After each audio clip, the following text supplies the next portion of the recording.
বলেন। আমি তার সততাকে, সদুত্তরকে অবশ্যই সারা জীবন প্রশংসা করব, কিন্তু উনি একজন সরকার প্রধান হিসেবে যে একটা ক্রান্তিকালের সরকার, তার কাছে মানুষের যে প্রত্যাশা, সেই দিক থেকে যদি আমি বিবেচনা করি, তাহলে আমাকে কিছু আশঙ্কার কথা বলতেই হবে। কারণ সেখানে আমি নিজেও দু একবার ওনাকে বলবার চেষ্টা করেছি যে সরকারকে, যেমন ধরুন আমরা কিছু কিছু অন্যায়কারীকে যারা মানুষ দেখছে তাদেরকে গ্রেফতার হতে দেখছি না।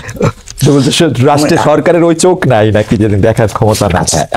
আচ্ছা, এখন যেই সরকারের চোখ অস্বচ্ছ, সেই অস্বচ্ছ চোখ দিয়ে তো আপনার এই সরকার যেই ভূমিকার জন্য মনোনীত হয়েছেন, সেই সরকারের স্বচ্ছতা অপরাপর যে কোনো সরকারের চাইতে বেশি থাকতে হবে। কারণ হচ্ছে উনি খালি রুটিন কাজ হিসেবে প্রতিদিনের যে দায়িত্ব সেটাই পালন করবেন না, ইতিহাসের একটা ক্রান্তি লগ্নে যেহেতু ইতিহাসকে একটা মৌলিক পরিবর্তনের দিকে এগিয়ে নিয়ে যাবার দায়িত্বে নিয়োজিত, তাকে অন্যদের চাইতে 10 গজ 40 গজ দূরে ইতিহাসটাও দেখতে হবে। কি পদক্ষেপ এখন গ্রহণ করলে, এই সরকার গ্রহণ করলে আগামী 5 বছর 10 বছরের মধ্যে একটা স্বৈরতান্ত্রিক ব্যবস্থা ফিরে আসতে পারবে না, সেইটাও কিন্তু তার কল্পনার মধ্যে, তার চিন্তার মধ্যে, মননের মধ্যে দেখতে হবে। সে যদি দেখতে না পান, তাহলে কিন্তু তার কাছে যে আকাঙ্ক্ষা, এমনকি তিনি নিজে যেটা বিশ্বাস করেন বাংলাদেশটা যেমন হওয়া দরকার, সেইটাও কিন্তু বাস্তবায়ন হবে না। সেইটা একটা দুঃখের ব্যাপার হবে।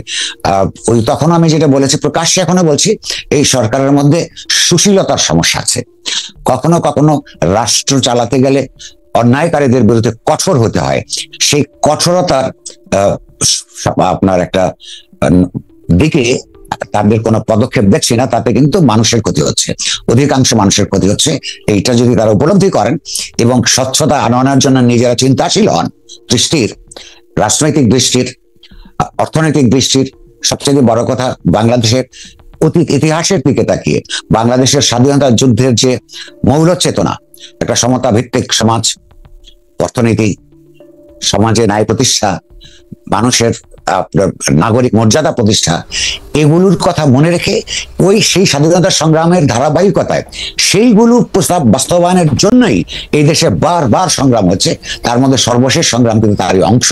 ফলে অতীত এবং ভবিষ্যৎ দুইটা কল্পনা করে তাদের কাজ করতে হবে। তা না হলে অনেকের আশঙ্কা যে এবারও তেমন কোনো উন্নততর ব্যবস্থায় আমরা যেতে পারছি না, সেটা প্রমাণিত হবে। সেটা তাদের জন্য ভালো নয়, দেশের জন্য তো নয়। কবির ভাই, আমি অর্থনীতিতে যেতে হবে খুব দ্রুত, তারপরে আমি একটু পলিটিক্স নিয়ে একটু আপনার কাছ থেকে একটু জানতে চাইবো যে অনেকেই বলতেছেন যে, যেমন আপনিও বললেন যে আসলে তো জুলাই আগস্টে তো একটা স্বৈরতান্ত্রিক ব্যবস্থা থেকে বা আরেকটা স্বৈরতান্ত্রিক ব্যবস্থার কাছে ক্ষমতা হস্তান্তর হয়ে যাবে, এইটা আসলে আমাদের এরকম চিন্তা জুলাই আগস্টে আমাদের ছিল না। আমাদের চিন্তার মধ্যে যে এটা ছিল না, কিন্তু আমাদের কি এই পরীক্ষাটা নেওয়া উচিত যে আসলে আমাদের বেশিরভাগ জনগণ কি চায়, কেমন গণতন্ত্র চায়? এখন ঘটনা হইতেছে, আমাদের বেশিরভাগ জনগণ যদি একটা ভালো ভোটের মাধ্যমে, সেটা যেরকম সরকারই হোক, ইসলামিক সরকার হোক, বিএনপি সরকার হোক, আওয়ামী লীগ সরকারকে আমি আর সিনে দেখি না, তারা তো আসুক, তাহলে সেইটার ক্ষেত্রে তাকে ফেসিলিটেট করাই এই সরকারের কি উদ্দেশ্য হওয়া উচিত? নাকি সরকার, মানে এটা কি মনে হয়, মানে এটা একটা জনপ্রিয় একটা তর্কে পরিণত হয়েছে যে আগে নির্বাচন, আগে সংস্কার, এরা এসে কিছু করে যাবে কিনা? আপনার টেকটা কি করবে ভাই এটা নিয়ে? আমার মনে হয় দুইটা একটা সমান্তরাল ভাবেই চলতে পারে। আর তার আগের প্রশ্নটা যদি আমি একটু অ্যাড্রেস করতে চাই খুব অল্প সময়ে, জনগণ কিন্তু কি চায় সেটা হয়তো রেফারেন্ডাম হয় না আপনি বলতে পারেন, কিন্তু জনগণের যে ভাষা, আর যারা যে তাত্ত্বিক ভাবে কথা বলেন বা এমনকি আপনি আমিও যে ভাষায় কথা বলি, তাদের আকাঙ্ক্ষা কিন্তু একই ভাষায় অভিব্যক্ত হবে না। কিন্তু আমাদের কিছু অনুমান, ইতিহাসের অভিজ্ঞতায় আমরা কিন্তু অনুমানের ভিত্তিতেই কতগুলি আপনার অভিজ্ঞতা এবং অনুমানের ভিত্তিতে কতগুলো কনক্লুশনে যেতে পারি। ধরুন, যখন একটা মোটামুটি ভাবে নির্বাচন হতো, তখন আমরা দেখতাম যে 5 বছর পরে আরেকটা সরকার পতন হয়ে যায় নির্বাচনের মাধ্যমে। দেখেছি, আমরা এই দেশেই দেখেছি। আচ্ছা, এটা কেন হয়?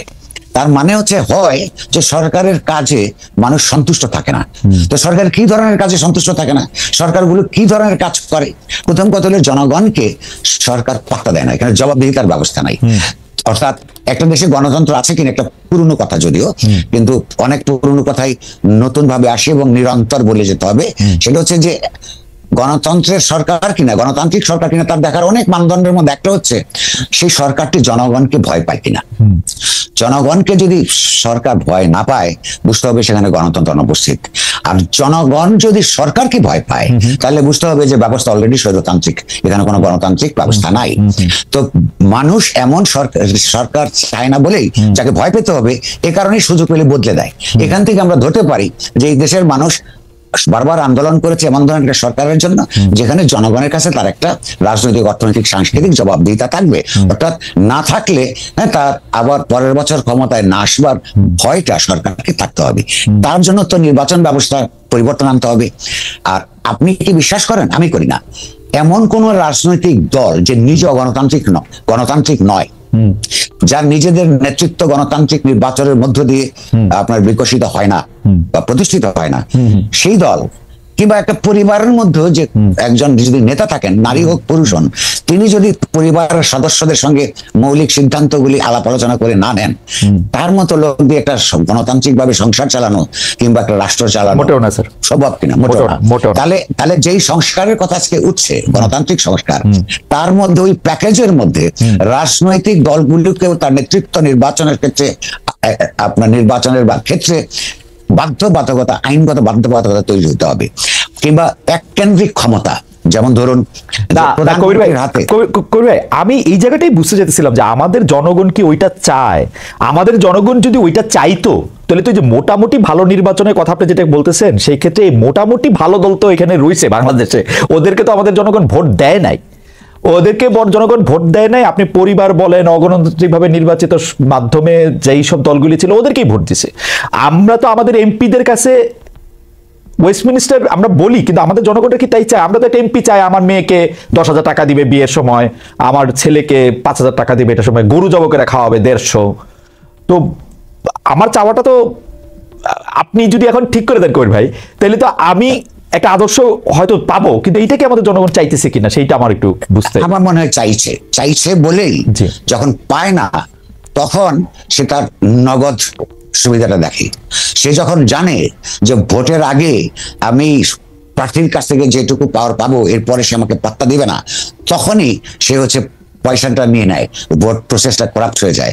কিংবা একটা তো কথা আপনাকে মানতে হবে, সারা দুনিয়ার জন্য সত্য, জনগণ হিসেবে, সাধারণ জনগণ বলতে আমরা যা বুঝি, রাজনৈতিক দলগুলি তুলনামূলকভাবে সচেতন হবার কথা, সংঘবদ্ধতার কারণেও এবং তার চৈতন্যের বিকাশের কারণেও। নেতৃত্ব যদি গণতান্ত্রিক নেতৃত্ব উপহার না দেয়, জনগণ একা ভাবে, বিচ্ছিন্ন ভাবে, সে তো তার কাছে আপনার জোর করে আদায় করতে পারে না, তাকে আবার সেই সংগ্রামের মধ্যে নামতে হয়। সেই সংগ্রামের জন্য আবার নেতৃত্ব লাগে। সেই নেতৃত্ব তো প্রতি বছর একটা করে আপনার গণভুত্থান হবে না, হয় না ইতিহাসের মধ্যে। তো এখন প্রশ্ন হচ্ছে যে নেতৃত্বকে তো নিজের সচেতনতা বোধ, দেশপ্রেম ইত্যাদি থেকে কিছু সিদ্ধান্ত নিতে হবে যেটা জনগণ মুগ্ধ হবে। সেই দায়টা তো তারা এড়াতে পারে না। তারা রাষ্ট্র ক্ষমতা ব্যবহার করে বৃত্ত এবং বৈভব গড়ে তুলবেন, আর অন্যদিকে বলবেন জনগণ তো আমাদের কাছে এটা চায় নাই। কিন্তু জনগণকে তো পৃথিবীর অপরাপর দেশের উদাহরণ থেকে নিয়ে তাকে এগিয়ে যাওয়ার ক্ষেত্রে, তাকে এম্পাওয়ার করার ক্ষেত্রে তো রাজনৈতিক দলগুলির ভূমিকা থাকতে হবে। কবির ভাই, আমি আপনার অনুমতিতে আমাদের আমরা মিরপুরের ইলেকশনের কথা বলি। 1991 সালে সে মিরপুরের নির্বাচন হলো, আমরা 13টা বাম সংগঠন মিলে বা 9টা বাম সংগঠন মিলে, এখন ভুলে গেছি, একটা প্রার্থী দেওয়া হলো। আমরা সবার কাছে গেলাম, সবাই আমাদেরকে বললো ভোট দিব, কারণ আমরা সকল ভালো ছাত্র, ভালো ছেলের দল। কিন্তু আমরা দেখা গেল যে নির্বাচনে সেখানে দাঁড়াইছিলেন জনাব হারুন মোল্লা, ডক্টর কামাল হোসেন নৌকা থেকে, হারুন মোল্লা বিএনপি থেকে, এবং আমরা বাম গণতান্ত্রিক জোটের হয়ে গিয়ে হাতুড়ি মার্কা, সেখানে গিয়ে আমরা এটা ভোট চাইলাম। আমরা আমাদের কেন্দ্রে ঠিক 43টা ভোট পাইছিলাম কবির ভাই, যদিও সবাই আমাদেরকে কথা দিয়েছিলেন, আমাদের বাবা চাচারাই আমাদেরকে ভোট দিবেন। যেই 43 জন আমরা এটা করতাম, সেই 43টা ভোটই আমরা পাইছিলাম। এবং তারা সবাই কিন্তু বলছিলেন যে আমাদের প্রার্থী ভালো, ডক্টর কামাল হোসেনের কোনো আশা নাই, হারুন মোল্লারে তো আমরা চিনি না, কিন্তু দিয়ে নাই কিন্তু একজনও ভোট। আচ্ছা, 43 ভোট, অনেক ভোট পেয়েছেন না? আমরা 43 জনই করতাম, পুরো সংগঠন 43 জনই, একটা ভোট আমরা আনতে পারি নাই অন্য মানুষ থেকে। আচ্ছা, তার মানে হচ্ছে একটা ভোট আনতে পারি। এটার অর্থ আমরা নানান ভাবে দেখতে পারি, অথবা দুভাবে তো দেখতে পারি। এইটার জন্য কি জনগণ আমাদেরকে কেন ভোট দিল না এর জন্য দায়ী করব, নাকি জনগণকে আওয়ামী লীগ বিএনপির চাইতেও বেশি করে আমরা অ্যাপিল করতে পারি না, কোথাও একটা ভুল আমাদের আছে, সেই দিকে আমরা নজর দেব। এটা একটা সিদ্ধান্ত নেবার ব্যাপার। দ্বিতীয়ত হচ্ছে, আপনি আর আমি যদি সারাদিন তত্ত্ব কচকচলাই তাদের পক্ষেও বলি, আর তার যে দৈনন্দিন সংগ্রাম, সেই দৈনন্দিন সমস্যার মধ্যে ওই পাড়ায় আমার উপস্থিতি না থাকে, তাকে যদি সারা জীবন তার পাশে না দাঁড়ানোর আপনার সংঘ শক্তি না থাকে, তাহলে এই বিশ্বাস অর্জন করতে সময় লাগে। এটা সাধারণ মানুষের দোষ নয়, এটা বামপন্থার সীমাবদ্ধতা। কারণ হচ্ছে ওই যে একটা কথা আছে, ওই আপনার জ্যাক রুসোর, জেনারেল উইল নেভার এর, সাধারণ যে ইচ্ছা, কালেকটিভ উইল, এটা আসলে কখনোই ভুল করে না। আপনি লক্ষ্য করুন, বাংলাদেশের ইতিহাস নিয়ে রুসোর তত্ত্ব এই বিষয়ে আরো অনেক বেশি করে নতুন করে প্রমাণ করা যায়। আমাদের ইতিহাসের বাক গলিতে জনগণ তার এই যে হয়তো অক্ষর চেতনা ছাড়া রাজনৈতিক চেতনায় সমৃদ্ধ থেকে যে সিদ্ধান্তগুলি গ্রহণ করেছে, ঠিক তার অন্যটা হলে কি হতো? দেখবেন যে রাইট সিদ্ধান্তই নাই, সেখানে আমরা যে ওখানে পৌঁছাতে পারি না, আমাদের ভাষাটাও তো এখনো ঠিক নাই। আমি যে তো বামপন্থার একটা আনরিপেন্টেন্ট লেফটিস্ট, কিন্তু এই যে আমি যে মুৎসুদ্দি শব্দ বুঝতে আমার নিজের বহু বছর লাগছে। মানে আসলে এখানের মধ্যে আমাদের না, সেটা ভাষাটা বদলাতে হবে, সে ভাষা বদলাতে হবে, বলা পাশে থাকতে হবে। পাশে থাকতে হবে। এটা একদমই খুবই গুরুত্বপূর্ণ কথা বলেছেন।